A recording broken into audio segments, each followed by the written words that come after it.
You're watching Fox 17 News, Nashville in Focus.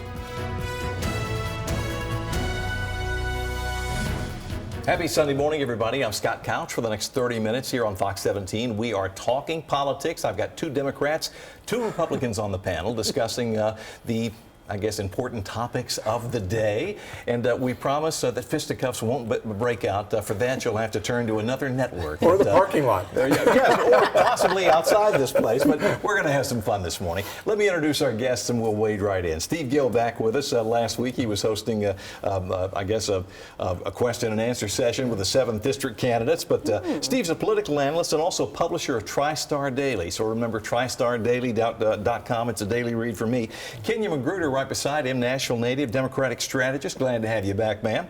Megan Lee Podsiedlik right across the hall there, a conservative commentator and a writer for the Pamphleteer. And Dakota Galban, who is the chairman of the Davidson County Democratic Party. And, sir, I think I see one gray hair. Oh. It's one gray hair. Talk to my barber about that. Let's get on that. Guys, let's wade in and talk about the 7th District thing. Steve, you had a bunch of the candidates together last week, and we're seeing them start to feed on one another in the ads, and we knew at some point it would heat up, and it is now. And let me see here.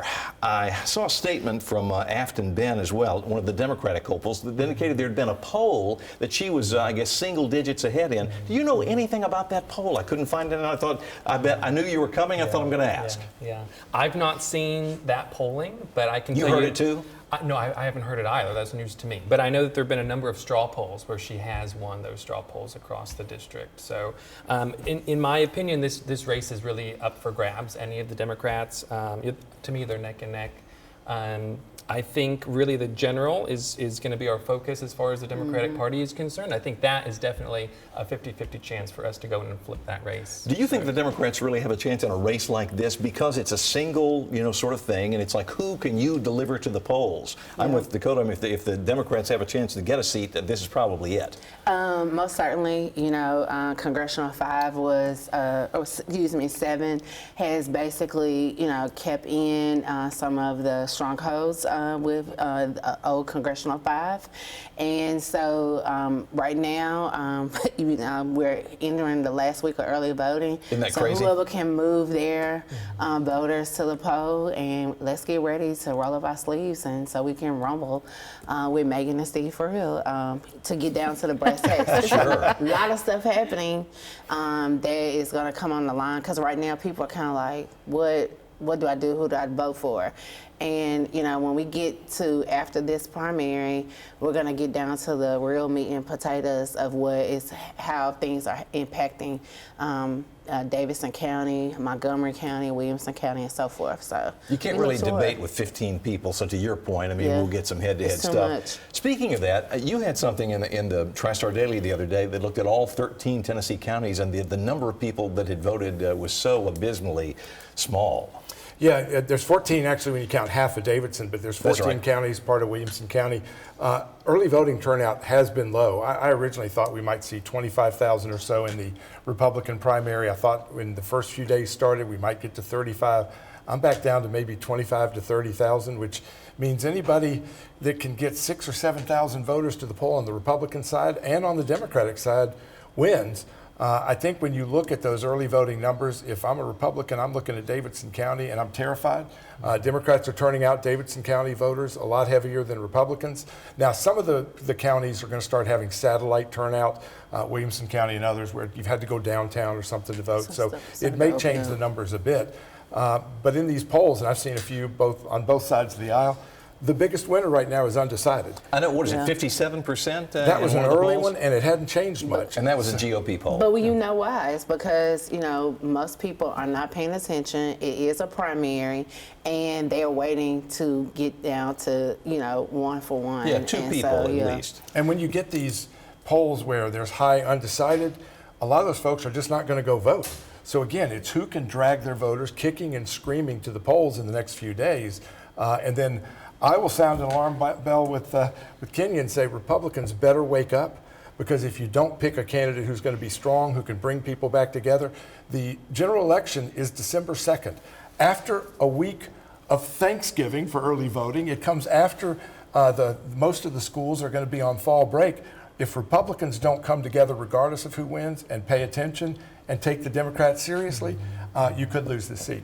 Have you seen anybody in the meetings and things that you're covering that seems like any of the candidates on either side has a posse that they're, really driving to the polls? I was going to make this point. Going into the race, you think, Green, who was a veteran, who had served in the military previously and obviously was on Homeland Security as like the chair. Yes. You would think that would be a strong indicator of who would kind of be the front runners going in. We see a couple veterans, but Yeah. it does not. It doesn't seem to matter. It seems that because turnout is low, it is anybody's race, and I'm looking at Jody Barrett. I'm looking at Gino Balso. Jody Barrett because he has a really strong grassroots following that could be really good during the general election of really igniting that voter base.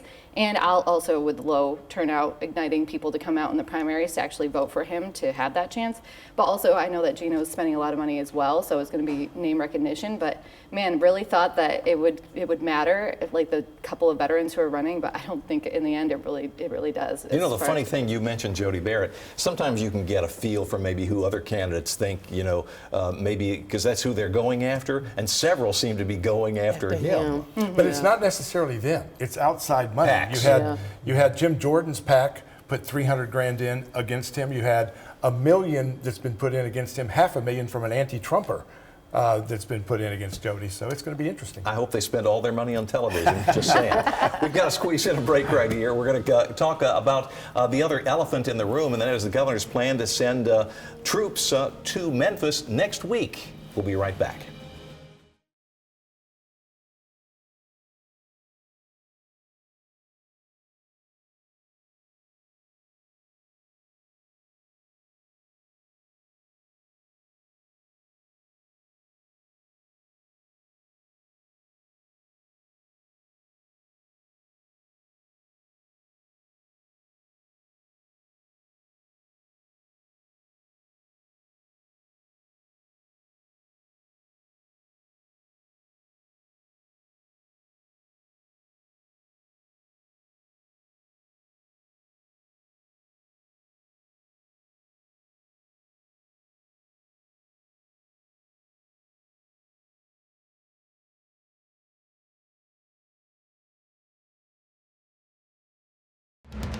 You're watching Fox 17 News, Nashville in Focus. For the last couple of weeks, we have been talking about the president and the governor's plan to send some people to Memphis to help tamp down crime. Well, on Friday, we got news that the governor was planning to mobilize National Guard troops and send a lot of members of the Tennessee Highway Patrol, along with an alphabet of federal agencies down there to help. And Megan, we'll start over here. Were you surprised at all that it was going to start on Monday? Because we knew it was going to happen at some point, but now we get word, no, we're going to send people Monday. I think this is the first stop on restoring order and justice tour for President Trump. I think he sees a really good opportunity, so I'm not surprised that they're trying to roll it out. He has the momentum, he has the support of the governor. Get ahead of some of the bad press if you let it linger too long before you actually do something and prove that, hey, maybe this is good. I think that that's probably his best, as far as execution, that's the best thing that he could possibly do to continue the momentum and support behind it. I think Memphis is a good place if you're going to demonstrate whether or not this helps to kind of touch in, but I hear from both sides of the aisle that people are questioning whether or not they actually want this sort of thing, if they actually want the federal government to step in where these cities are kind of going rogue. That being said, Memphis is a mess. So we have an activist DA, we have people who aren't being prosecuted, the same people committing the same violent crimes over and over and over again. So I would like to see something good come out of this, if anything can. Hopefully it doesn't destroy trust within any of the systems. One of the things I heard on Friday was that at least the federal folks, and there's been a lot of conversation about whether you can send federal troops to do a law enforcement thing, that they would be in support, administrative type roles. What do you think they'll probably end up doing? I think a lot of them are going to be doing what they do in real life. A lot of them are accountants, they're bankers, they're lawyers, they're people that can do the paperwork and free up police officers in Memphis to go on the streets and do their job. Memphis is about 300 or 400 police officers below where they need to be, which is a part of the issue with the crime. So freeing them to go do the job is a good thing. But my concern that I've expressed about DC and here as well is, What happens the day after? When they leave, I mean, the criminals, the thugs, the gangbangers, they're not disappearing. They may be going underground for a few weeks. What happens after? Are you really cleaning up Memphis or D.C. or anywhere else?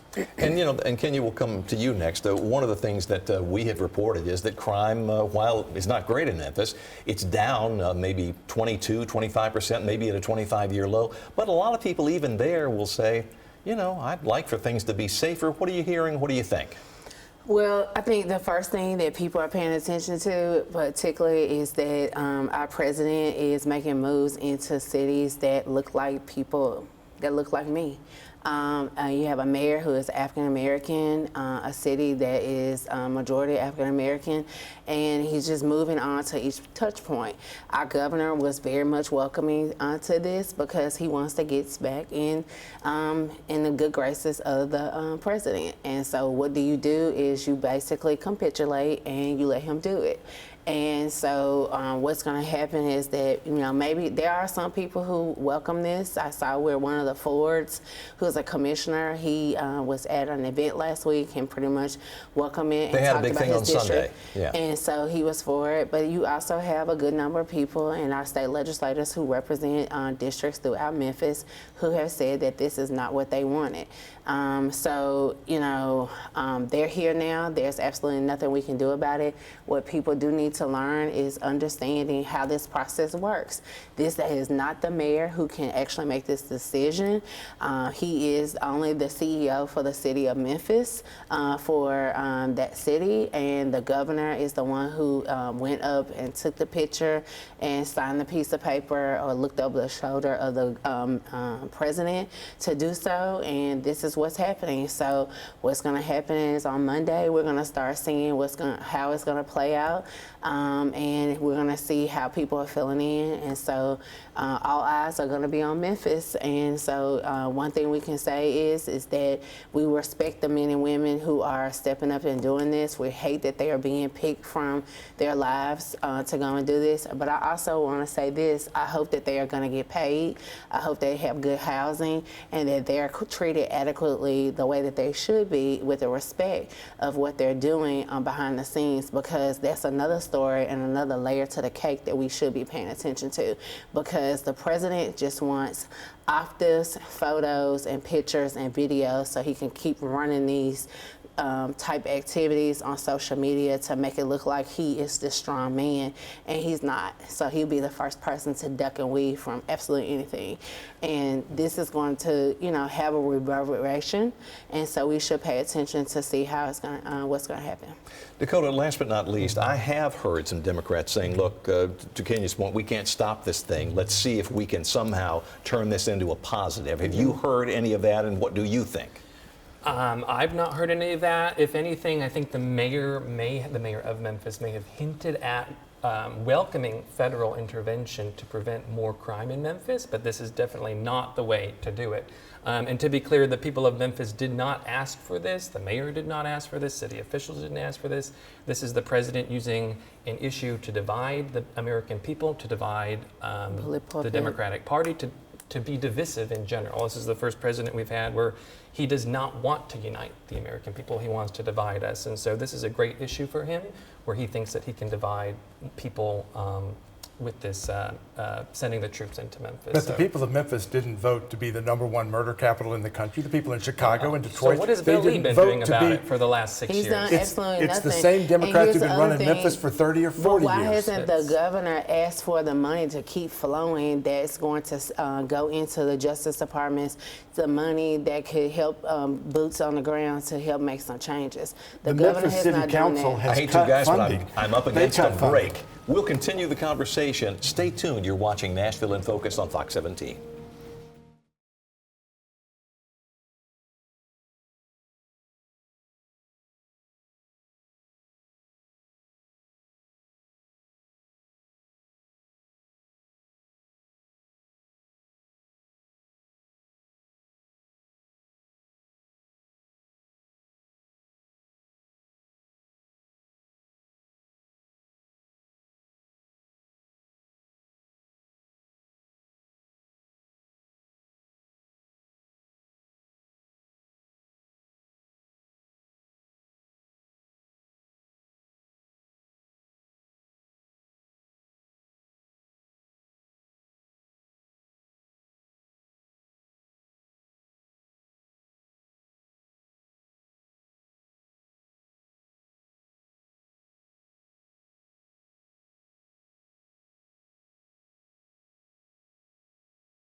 You're watching Fox 17 News, Nashville in Focus. Welcome back, everybody. New segment, new topic. In the last couple of days, we learned that former Tennessee House Speaker Glenn Cassada, after having been convicted in a corruption case involving Capitol Hill, is going away to federal prison for 3 years unless he is successful on appeal. He's supposed to report in November. Any thoughts among the panel on that before we leave the topic? The judge made it pretty clear he was going to be harsher on Glenn than he was on the former chief of staff because he saw him as somebody who had more power, who was in a position of power, who should have respected his office more. 3 years, it may be 2 years served, 2.5 years, but that's still real time. And I don't think that you're going to see President Trump weighing in and giving any pardons in these cases, but they're going to appeal. No harm in trying to appeal. You want to try and reduce it or find a way out, but I think this is a sad end to a sad bad decision in terms of skirting, if not the law, at least trying to hide what you were doing at a time you probably didn't need to hide it. No doubt. Any other thoughts on that? To me, I think that it sets an interesting precedent, especially when it comes to how we do politics, not just in this state, but I suppose other states as well, is that we see a lot of backdoor deals go on at the state level all the time. And if you can catch enough wind of something, it looks like now you can put together a case and take your opponent off the ballot by putting him in prison. So I'm interested to see what else comes out of the precedent that was set by this case. I know the Democrats are too. You guys have anything to say? Or? Absolutely nothing. Yeah. I'm not going to touch Cassada's this going to jail likely. The last time we talked about this, they're like, hey, Megan and Steve can deal with this. Hey, no problem. Let's move on to another topic that certainly a bigger tent, and that also involves the court. This one, Tennessee Supreme Court. It's agreed to hear a couple of cases. The law reducing the size of the Metro Council from 40 to 20 being challenged. They're going to hear that case, as well as a lawsuit that will determine who has control over the Metro Nashville Airport Authority Board, whether that be the state, which passed a law, said we're in charge, or Metro. And the lower courts thus far have said the state has overstepped, and I hate to keep going back to the lawyer, but please take the first bite at the apple on this. What do you see happening? Steve's an attorney. I think the lower courts are more partisan than what you're going to see with the state Supreme Court. They're going to follow the law. The law is pretty clear that the state has the authority over the subdivisions of the state, which is counties and cities and others. So I think that ultimately the Supreme Court's going to hold in favor of what action has been taken, and Metro is going to get slapped down. In both of these cases, you see that? I think less when it comes perhaps to the airport authority. But again, the authority of the state to make these decisions is pretty clear. Everything. Thoughts? I mean, well, first of all, Steve, are you trying to say that our judges that we dutifully go and elect every 8 years, that you're trying to say that they are not, making judgments based on law? Do you think the ones that are D's in Davidson County are different in their rulings than the R's in Williamson County? Well, I mean, y'all all started from the same law book, but what I will say is But they don't apply the laws in the same way. Well, hey, you win some and you lose some. That's a fact. And yes, but what I will say is that I think that this is going to be, everybody's watching this. We knew that this was an overreach in the legislature, and so now that those the power that be, which means the big dogs across the state, are going to have a look at this, and we're going to just have to wait and see what's going to happen. So there are cities and counties in this country that have millions of people with councils that are 6, 8, and 12, and I think we've had too big of a council for a long time. Memphis is really smaller. I hate to, but I've got to squeeze in a break. We'll come back and we'll pick it up right here. You're watching Nashville in Focus on Fox 17.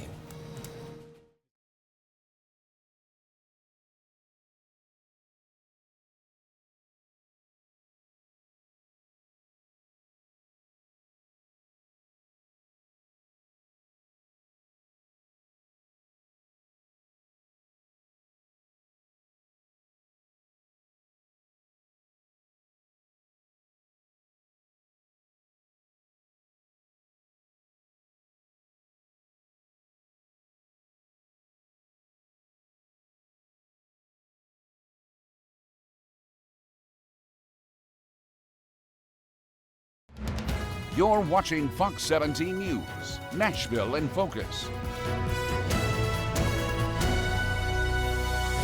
Right before the break, we were talking about a couple of legal challenges where the state passed laws essentially taking control of a couple of metro entities, size of Metro Council and the Metro Nashville Airport Authority Board. And you had a thought about the legal challenge, what you thought might happen. Sure. Well, you know, I'm eternally optimistic, but I think our Supreme Court is pretty conservative, and so I do expect them to reduce the size of the Metro Council. Let's not forget that the reduction in the size of the council is only because the state legislature is trying to extract retribution against the city of Nashville for not allowing them to have that GOP convention a few years back. So I don't know why the legislature seeks to taunt and harass their largest city, the economic engine of this state. I think we've done a pretty good job running things on our own. And so I think the reason people move to Nashville or to Tennessee is because of all the opportunity we have here in Nashville. Except most of them are moving into Williamson, Wilson, Rutherford, and Sumner Because- outside of Nashville. I mean, Because of the proximity. and Because only of the the place proximity to where the Nashville. Speaker of the House that does not, that actually does not represent Nashville, he lives in Nashville. East and represent- Nashville. Yeah, He That's lives right. in Crossville, but more yeah. importantly, historically, the reason we have 40 is not because the people of Nashville decided that's a great number. It's because when we went from a city council and a county council, the way to get those to come together was to let everybody keep their jobs. All the powerful people that were on the councils, they got to all keep their jobs. That's why we have such a big one, Well, and it but doesn't Also, work. too, so I nice think to know Nashville that- has populated. I mean, we probably have more than 1 million people here, and we're Real going to close. also need, Yeah. and we're going to need representation, because what's going to happen after that if we do become Maybe a full-time. reduced, Well, yes, what we're full-time and with staff. But what we're seeing with that, even during this budget season, is you see people actually wanting to go back to what is essentially what it used to be. The outskirts of Davidson County are feeling the pinch from the downtown central, urban district, and they don't like it. They don't feel like the decisions that are being made for the city actually represent them. So it's kind of funny that we consolidated the whole thing, created this huge Metro Council, and now during budget season and stuff, all the council members are like, hey, like, you guys need to make these decisions like where we can be separate from each other because it doesn't actually represent us. So I don't know if that's really true. Or the mayor's budget priorities don't help us, Yeah, they say. absolutely. Or they Yeah. feel like the Nashville downtown is siphoning off of all of their actual resources. Like they're the ones sucking up all the money and sucking up all the resources. Kind of They're are. But- also the ones paying all the bills across the No, that's cities true. too. That's a good And, point. because tourism, we are a tourist city, and we are bringing people in. I think I just saw the other day where they stated that looking like what's happening coming from the tickets purchase from B&A could see a slowdown. But I'm sure everybody that's coming here between now and December 31st has not purchased their ticket, and everybody does not fly into Nashville either. They drive and so forth and so on. So. Well, I am interested to see how this will affect, this decision about shrinking the council will affect the home rule in the state, because it does set a precedent. I think that people do forget that the local municipalities serve at the pleasure of the state. It goes the same way back to the federal government, serves at the pleasure of the state. Sometimes we inverse that, and that's where And the people are a little airport bit is confused where- on the We're going to have left. to leave it there, Nashville. guys, because we are out of time. Thank you for